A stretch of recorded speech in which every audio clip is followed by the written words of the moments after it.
Well, hello, friends, neighbors. John, your whiskey neighbor here. Welcome to the Nook. I know it's Sunday, and I should be shooting samples, but what I have is a collection of blind samples that I need my wife to pour for me, so I don't know what I'm pouring, and she's away. So I thought, why don't I open up a couple of bottles for the first time, give you very first impressions. Now, both of these deserve comeback and time on the channel, which will be a review. This is opening bottles together. Oh, maybe that should be a new show. So I'm gonna talk about this Canadian single malt from Macaloney. It's on Vancouver Island. This is natural color, and look at that richness. Now it's in a recharred wine barrel, so I think there might have been some nice wine kicking around in there. And then I'm gonna talk about this Legacy Glengoyne. I might reverse order. I might start with Glengoyne and then end with the Macaloney's, but this is the third in the Legacy series, and I'll admit I haven't had any of the Legacy series. Legacy series from Glengoyne is meant to honor or a nod to people who've really impacted the development of Scotch specific to Glengoyne Distillery. So this one is the third in the series. I'll crack it open with you guys. I imagine we're going to see some good sherry in here. That's what I think of when I think of Glengoyne. And then we'll run over to Vancouver Island and look at a Canadian single malt in a recharred red wine cask. 3, 4.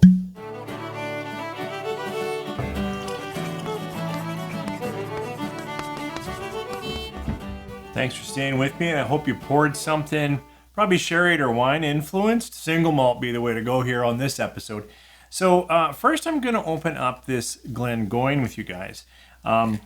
This is their Legacy series, and it's this is the third in that series. Good top pop. I don't know enough, and for the review I'll read a little more. My understanding is that this one celebrates Sir Arthur John Tedder. I thought he was an exciseman, but then obviously he had an impact because in 1899, this is that the box says, he was part of the defining what Scotch whiskey was or is, and oversaw certainly for Glengoyne how that still got going and what they are today. So this is released at, I think, a little stronger, 48%. It's single malt Scotch. It's selected. Now they say, our American oak sherried casks. Interesting. My understanding of Glengoyne, I'm going to talk a little bit while this is airing out, is that they open up their casks for a long time, like 6 years. They get that air-dried air, not seasoning, but that kind of curing of oak, and then they rebuild them. Is that right? Someone tell me, but they talk a bit about that part of their casks. I know they also air-dry their malted barley. They don't put it over a kiln or a fire, and they're very proud of that part as well. This is a great looking boxing, nice classy stuff from Glengoyne, and I was able to get it on a great sale like I usually do. Anyways, I want to see what this particular Glengoyne 48% single malt is like, the third in the Legacy series. And that is a nice rich nose. Sherry like you'd expect, right? We've got some malt sugars kicking around with some nice berries or red fruits. And red cooked fruits. So like sometimes for me, single malt, when I say fruity, like a lot of core single malt for me, aged in ex-bourbon ever gives like orchard and apple and crisp and kind of a mix between fruit and tart. This is clearly a sherry dram. And when I go sherry, it got edges of things, edges of skins, edges of prunes, edges of that kind of thing. Now, this isn't a sherry bomb, so it's in there. It's right up there in the nose, but it's not overwhelming. And at 48%, it's actually really nice. It's just a really nice bouquet of sherry and malt sugars, bit of vanillas, but not a lot.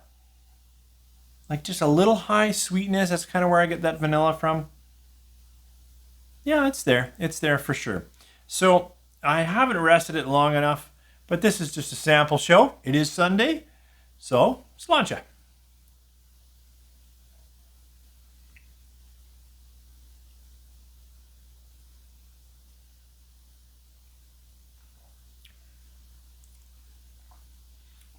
first sip, I will say it's there's no age stamp on this, and it is a little bit aggressive in the palate. Right now, the aggression though is kind of welcome. It kind of brought in a few spices that I was missing on the nose. It brought in a little bit of chewed up baking things. Like, what would that be? Like some, I don't know, like the nose was really almost delicate, at least for me right now. Maybe it'll build more if I give it more time.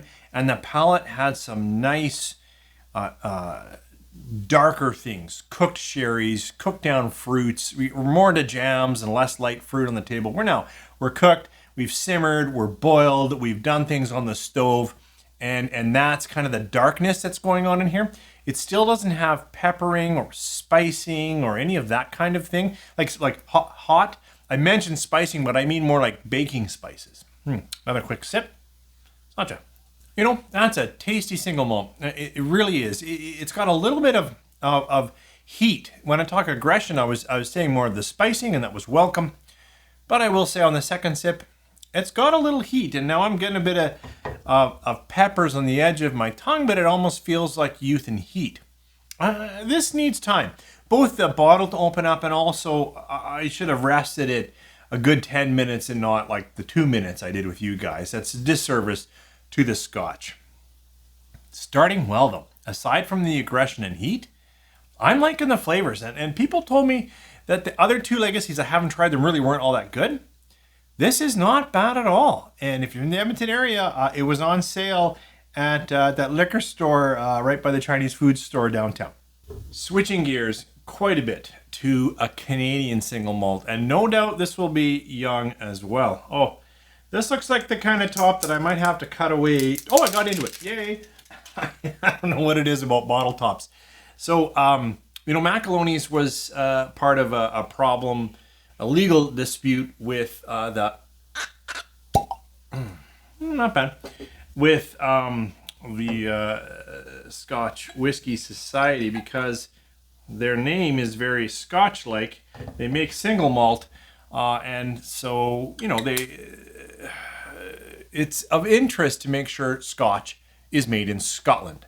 And this is not Scotch. It's single malt. It's Canadian single malt. Now, this is odd because I've been trying to get a Macaloney's for a while. I hear such great things. And then the first one to come home is a single cask and clearly made for wine and beyond. And I don't even have the nice Macaloney symbol and artwork. We'll get there. I'll get another bottle of theirs. But this, as is my way, came up for like $25 off. I'm like, yep, now we're speaking my language. This is a 46% Canadian single malt, single cask, aged in an ex-red wine. I think they said recharred red wine. So, and it says right there on the ppm scale, 0, because they also make a peated malt. Now, what's interesting to me is it is wildly darker. Have no idea how that's coming off on the camera for you guys, but this is dark. Like, this looks almost like I poured a wine. It's that kind of dark, but then it's whiskey because it's got that golden hue, just that little bit of bronzing going on, and oh yeah, let's see where this one goes. So this is this Canadian single malt ex-red wine from Macaloney's, Vancouver Island. And if I may, it's got a Canadian single malt nose. It leans a little bit into grain huskiness, a little bit of barley nuttiness. And I'm getting a little more something from the cask, a little more oak, a little more wood. So nosing, these are both non-age stamps. Nosing, this feels like a 4 to 5 year old whiskey. It might be older. And this just feels a lot more refined, even at 48 on the nose. In fact, right now, the nose of this is its best quality, and it's nosing really, really well. So I'm thinking this is between, 8 and 12, 50. Like, I think they put a variety of things in here, but they probably have some youth. That's why they don't want to put an age stamp on it. But youth for Scotland is 8. Coming back, just a ton more nuttiness. Almonds, slight, almost a hazelnut. Like there is just such, to me, a young barley nuttiness that I can appreciate. I would imagine in a blind, I would hope I would pick this out as Canadian, possibly an American single malt. All right, let's get this one in the palate. Cheers.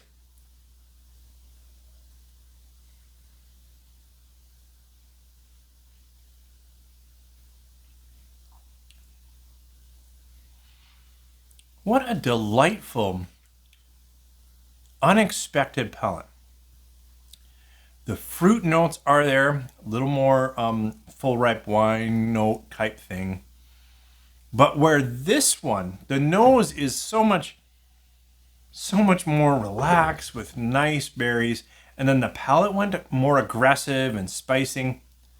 This had the opposite. The nose is good. It's interesting, but it's young and it's grainy and nutty and barley forward.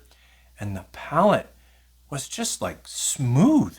It was just almost creamy and an interesting balance of very light malt with red wine.